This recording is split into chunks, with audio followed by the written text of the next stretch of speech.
The near future. A virus destroys 99% of humanity. There are 513 survivors left in the world. They are all forced to live on a small island in the Baltic Sea as the rest of the earth is uninhabitable. A woman gives birth to a baby. The people around her congratulate the happy mother, but her father says goodbye to her. He leaves the house accompanied by family and close friends and goes to a high cliff. A television journalist films the event, narrating that regardless of how tough times may be, new life arrives while the old departs. Hence today, the grandfather, following the laws established on the island, will sacrifice himself so his granddaughter may live. The elderly man bids farewell to the people and jumps off the cliff, at the same time as his daughter gives birth to a second child, thereby creating a problem for the island's inhabitants. The thing is, Helgoland has a population of 513 people. Birth rates are strictly controlled, and if a baby is born unexpectedly, someone must sacrifice themselves, voluntarily or forcibly. The community leader, Beatrice, maintains a social ranking. Commit a good deed, raise your rank, make a mistake, lower it. The person with number 513 is the first candidate for sacrifice. All important matters are decided by voting, creating an illusion of democracy. And so this time, the TV reports those who are at the very bottom of the list. 511 turns out to be a friend of Beatrice's son, who tries to cheer his friend by reminding him that if he refuses to jump voluntarily, he will simply be thrown into the sea. 512 is an elderly, weak woman who is no longer of any use. And 513 is a man named Etienne who has wronged the community. Later, everyone goes about their business. Dr. Merrick, accompanied by his son Linus, heads to the laboratory where they unsuccessfully search for a vaccine against the virus that has devastated the world. The boy is eager to go to the mainland because that's the only place where they can find the necessary resources, but his father is strictly against it. It's deadly dangerous. And the things they need are delivered by people who have adapted to life on the coast. Dr. Merrick's assistant, Judith, reminds him of the daily rounds of the island's inhabitants, and they start with number 513. Etienne stole painkillers from the pharmacy, for which his rating immediately dropped, and he was punished by being deprived of food. Now he might even die. The other islanders go to the shop where they can take a strictly defined amount of food. Unexpectedly, one of the children breaks a jar of pickles, and Henrik advises his friend to give the boy his food. He immediately does so in front of everyone, thereby raising his rating from a dangerous position. While the others praise the man for his kindness, Henrik suggests to Etienne's wife, Lisa, to provide him with intimate services in exchange for some food for her husband. Noticing this, Beatrice asks her son to restrain himself, but the boy is too confident in his impunity. Later, Merrick returns to the laboratory, where it is revealed that it houses people brought from the mainland, on whom the doctor tests new drugs, hoping to find a cure for the virus. But so far, all his test subjects have died. Meanwhile, Lisa goes to Henrik, but their activity is interrupted by an alarm signal. Illegal immigrants are approaching the island. The island's defense commander orders them to turn back, and when they refuse to do so, Henrik shoots them all, even though the people had already turned back. Later, all the residents are gathered for a vote. The one who shared his food with the boy moves up, and now it's time to decide who will sacrifice themselves. The people choose Etienne. Then Lisa tells about Henrik's actions. Unexpectedly, other girls confess that they too were his victims. A scandal erupts, and Beatrice can do nothing to save her son. To calm the citizens, she announces his exile from the island. In the morning, Linus announces his trip to the mainland to his father. Although Merrick is against it, the boy does not intend to stay under his wing. The doctor goes to Beatrice, but she refuses to save his son when hers is dying. The boys get into the boat, only Henrik is without a protective suit. On the way, one of the militants, Heinz, reminds everyone that the mainland is very dangerous, and if one falls behind the group, they might even be eaten. On the island, a water supply malfunction alarm goes off. Beatrice learns that their engineer frequently goes missing and orders him to be followed. One of the staff finds a radio transmitter, which is strictly forbidden on the island. Meanwhile, the boat from the island reaches Hamburg. Henrik tries to refuse to go ashore, but Heinz beats him and throws him onto the dock. At the same time, the engineer asks Beatrice to allow his wife onto the island, and she promises to think about it. The commander leaves Linus in the boat and leads the others to a meeting with the Count, who controls this part of the city. The exchange begins. The people from the island supply the Count with produce grown in greenhouses, and he gives them medical drugs that his people collect in abandoned hospitals.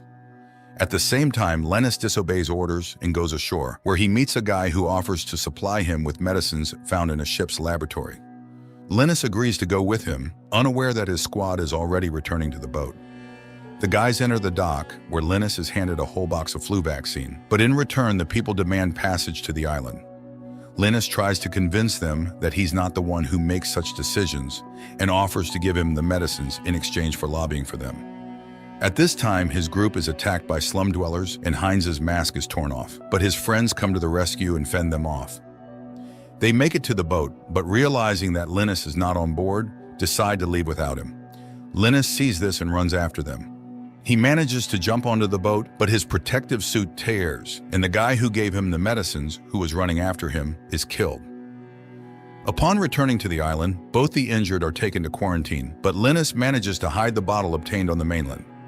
The Count's people find the dead boy and discover a vial of vaccine on him. On the island, Linus tells his father about what happened and hands over the vaccine. His father begins to examine his health, fearing infection. Heinz is also brought into quarantine, but the boy clearly does not feel well. Moreover, he develops a rash, the first sign of a viral disease. The people on the island, learning about Heinz's infection, become agitated. Later, Merrick examines the vaccine brought by Linus, and it turns out to be real. The doctor would like to find out what else is on that ship, but for that, he needs to release Linus from quarantine, which is currently impossible. The doctor tells Beatrice everything, but she categorically demands to keep everything secret, fearing a riot. Merrick gives Heinz everything he has, but the boy gets worse. Meanwhile, Henrik wanders through the city and meets an elderly woman who exchanges beautiful trinkets for food. The boy approaches her, but after taking his keychain, she refuses to give him anything. Then Henrik removes his clothes, showing off his healthy body, which delights the old woman. She has not seen normal people for a long time. She takes Henrik with her. On the island, Beatrice unexpectedly offers Lisa to become her assistant, saying she is not at all angry about her actions in Henrik's exile. This becomes known, which raises the leader's rating as she supports justice. Merrick for the first time allows Judith into the quarantine rooms, where she sees two subjects brought from the mainland. The woman is horrified, as no one on the island knows about this, but she has to start working and takes blood for analysis from a young girl. The doctor explains what and how he does it, and Judy is again amazed at his heartlessness. On the mainland, the old woman takes Henrik to her dwelling located in an old theater, gives him a new suit, and makes him undergo alcohol disinfection. But she asks him not to play with fire like his previous friend. At this time on the island, despite Marek's efforts, Heinz dies, and Linus discovers a rash on himself. In Hamburg, Henrik asks the old woman to take him to the Count, but she refuses, which angers him greatly. He follows her and finds the place where she keeps her treasures and then beats the old woman to death. On the island, Beatrice announces the death of Heinz and blames the commander. The girl is outraged, as it is the leader who makes them sail to the mainland. The youth supports her protest and begins to cough demonstratively, causing panic among the adults, who immediately scatter, not finishing the vote. Nonetheless, the commander's rating decreases and Beatrice introduces parental responsibility for their children's actions. And then one of the women discovers that her daughter is pregnant. This unplanned pregnancy could lead to big problems, but the girl categorically refuses to get rid of the child, despite her mother's pleas. Meanwhile, the engineer informs his wife about the opening on the island following Heinz's death and promises to do everything so she can come. A couple spying on him hears this conversation, but unexpectedly the woman refuses to report him because he only wants to reunite with his wife. At the same time in the laboratory, the condition of the test subject girl worsens. Judith sympathizes with her, and she reveals that her brother, who has a family, sold her to the island. And she does not hold a grudge against him, as she managed to do something good. Linus shows his father the rash, which does not surprise the doctor, since he immediately realized his son was infected. The boy asks to be used for experiments, although his father cannot bring himself to do it. In Hamburg, young people who found the medicines passed to Linus are brought to the Count. The leader asks to be shown the ship, but they say the only one who knew the way there has died. The Count offers the youth to join him and asks to find the ship. The leader of the youth group asks to take them along because they are sure. He wants to capture Helgoland, as it is the only place with the doctor capable of making a cure. The Count makes a promise.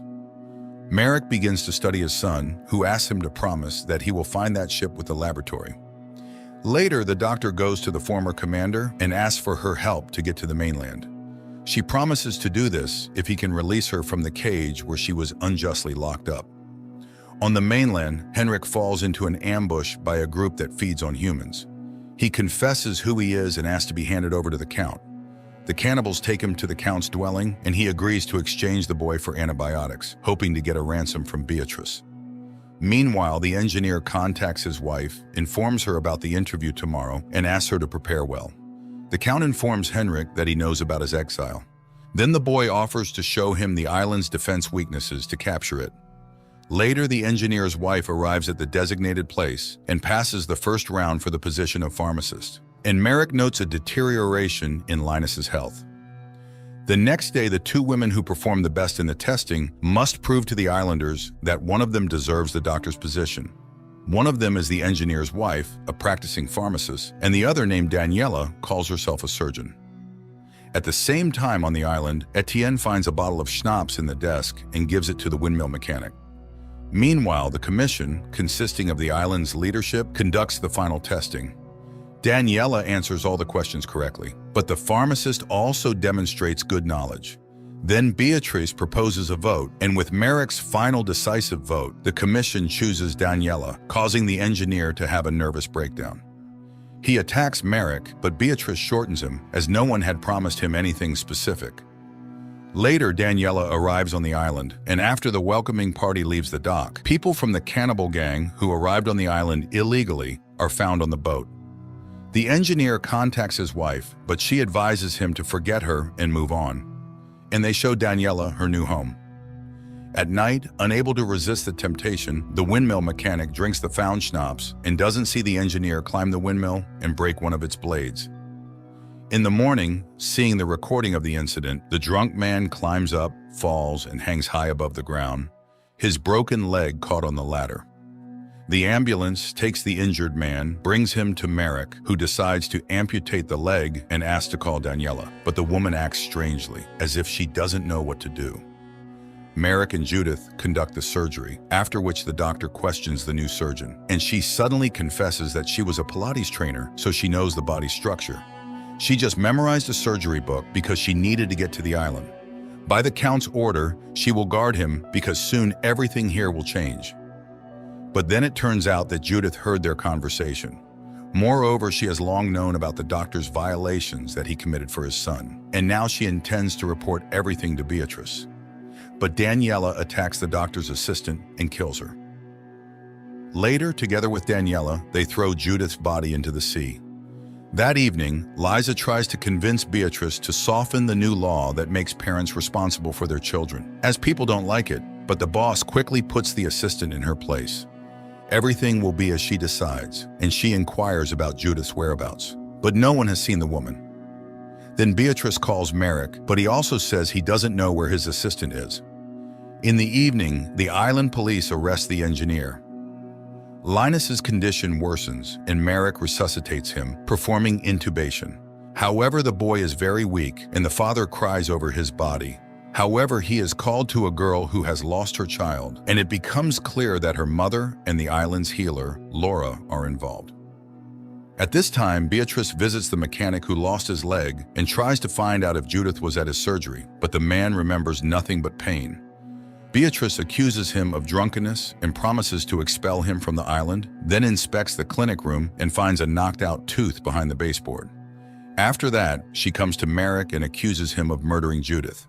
The doctor confesses to it, but states he would have preferred to kill her. Beatrice decides to pin everything on the engineer, as he can no longer be trusted. They barely managed to repair the turbine he broke, so he will be responsible for Judith's murder as well. The doctor tries to object, but the woman reminds him of his son's dire situation, and Merrick complies. And on the mainland, the Count announces to his people, among whom is now Henrik, that they are sailing to new shores. The next day on the island, a trial is held for the engineer. Beatrice secures a guilty verdict for him for sabotaging the turbine and murdering Judith, corroborated by the blood on the man's shirt. But when Merrick refuses to testify, Daniela takes it upon herself, confirming that she conducted the DNA analysis and the blood belonged to the deceased. The man tries to appeal to the islanders, as he has lived there and they know him as a law-abiding citizen, but a vote decides his fate. The man is taken to the seashore where the entire population of the island gathers, ties him up, and leaves him at the surf's edge, watching as the tide rises. When the unfortunate man's cries cease, the people leave. Only Merrick remains on the shore, living through his cowardice. Later, he goes to his son and suddenly starts telling him how it all began. He remembers that day as if it were yesterday. The whole family was supposed to go to the island of Helgoland, but when he and his son arrived at the ferry, it turned out that his wife and mother, Tessa, was delayed in her laboratory. The woman was an epidemiologist and was trying to find an antiviral for a new disease that was destroying the world. She calls her husband and tells him she will come tomorrow, as the institute has good security and she is safe. Merrick and Linus reach the island and go to the store, where a crowd wanting to buy groceries gathers at the door. But the store owner doesn't let people in. There's practically nothing left, and the delivery from the mainland will only be tomorrow. Nevertheless, the doctor manages to sneak inside, where he meets Beatrice, working as a senior salesperson. She helps the doctor choose groceries for his son and, noticing the commotion at the entrance, calms the crowd by promising big discounts the next morning. The people leave, promising to come back in the morning, and the store owner insults Beatrice for unilaterally deciding what to do with his property. The man berates her, not noticing the silent approval of the store employees to the woman's actions. Later, Beatrice addresses her colleagues, reminding them that they will have to survive on their own, and no boss will help them, so they need to take matters into their own hands. Meanwhile, the community leader asks Merrick to help him check everyone on the island for their health. He intends to cut off communication with the mainland to save the people from infection and wants Merrick to take the place of the doctor who fled. The man contacts his wife, but Tessa can't come because she hasn't finished her analysis yet. In the morning, Merrick goes to Laura, who was then working as a doctor's assistant, and she shows him the new clinic. The next day, Beatrice tidies up the store, and the arriving director sees that the windows are taped up and the doors fortified. The woman explains that they need protection and they're not going to wait to be attacked over cans of food. The man loses his temper, but Beatrice skillfully diffuses the conflict. Soon, customers arrive, but they are not allowed inside. One of the salespeople meets them at the doorstep and offers to pass a list of the products they need, promising to gather everything and hand it over to them. People are outraged. One of the men tries to break inside, but Beatrice skillfully calms him down and declares that the salespeople are armed, and they will not tolerate any more disorder. Seeing silhouettes with weapons behind her, the crowd calms down and shops according to the new rules. The troublemaker leaves. In the evening, Beatrice looks out the window and sees men hiding in the darkness, but says nothing to the director, who is outraged by her behavior. However, the woman skillfully manipulates him, expressing sympathy that his children are somewhere on the mainland, and he leaves. But almost immediately, he is captured by armed men, led by the troublemaker from the day. They demand to be let inside, threatening to kill the director. Beatrice turns to the salespeople, outlining the situation. If they let them in, they lose everything but save the director. If they don't, the director faces trouble. The salespeople vote against opening the doors, and when Beatrice informs the robbers about this decision, the troublemaker pulls the trigger and the director dies. Using the shock of the novice robbers, she orders them to drop their weapons. They comply and run away. Beatrice arms the salespeople for real and orders them to find the troublemaker. And all this is witnessed by her underage son.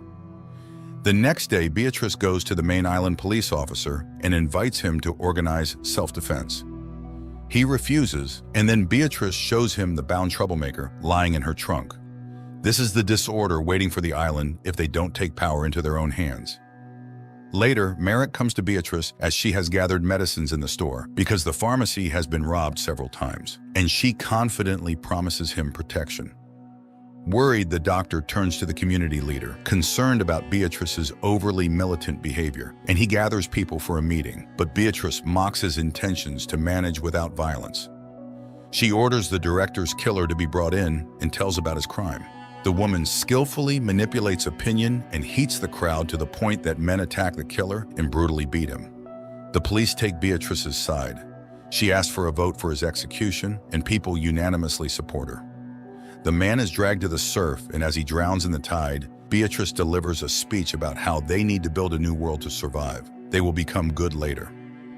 Later, Merrick contacts his wife and asks her to come as an angry crowd breaks into her institute. He tells her about what happened on the island, while people, convinced of the doctor's guilt, kill everyone and enter her office. Merrick watches in horror as the crowd kills his wife, powerless to help. In the evening of the same day, Beatrice comes to Laura and offers to rid the island of troublemakers to make it governable. And seeing a promotional calendar on the wall with the number 513, she names this number as optimal for the island's population. When the woman is horrified, Beatrice hands her insulin, promising to supply her with it regularly, as otherwise she would not survive. The next day, the coast washes up numerous bodies, apparently thrown overboard from some ship. Laura and Beatrice take their infected blood and start injecting the undesirables with infectious shots, passing them off as vaccines. Some die immediately, and rumors of infection spread across the island. The women ask Merrick to help in testing the islanders, and although he is grieving his wife's death, he joins them. Later, Laura and Beatrice announce the surnames of the infected. Merrick notices that these are the ones who did not want to submit to the new leader, but she reminds him that only 513 people can live on the island, and she urges the man to do his duty and find a vaccine. One night, all the supposedly infected are herded onto a ferry and sent into the unknown. Watching the departing ship, Beatrice reminds Merrick and Laura that the events of this day are dedicated to their salvation. Merrick swears he will find a vaccine and cure everyone, and Beatrice will answer for everything. Finishing the story, the father asks his son to forgive him, but the boy asks him to leave, and dies. Later, Merrick shows a recorded confession to Laura, Daniela, and the cleaning lady. He intends to publish it so the islanders know the truth, but Daniela, threatening with a weapon, takes the cassette and breaks it, reminding him that the Count is already on his way here and soon everything will change. She asks Merrick to create a vaccine and then suddenly confesses that she is pregnant and would never bring a child to a place where people eat each other. Meanwhile, on the mainland, the Count and Henrik watch as young people bring them a ship with a modern laboratory and loads of medical drugs on board. Now Merrick will have everything he needs. At the same time, Beatrice enjoys swimming in the pool, unaware that this ship is already sailing to the island. And a local priest becomes the victim of cannibals who have illegally arrived on the island. The picture does not shine with interesting inventions. A world stricken by a virus does not differ much from our own, but the speed at which a transformation occurs in the human mind, after which the usual norms of morality are easily forgotten or successfully ignored, is striking. The herd instinct quickly gains mundane functionality, forcing people to simply survive, which seems rather questionable.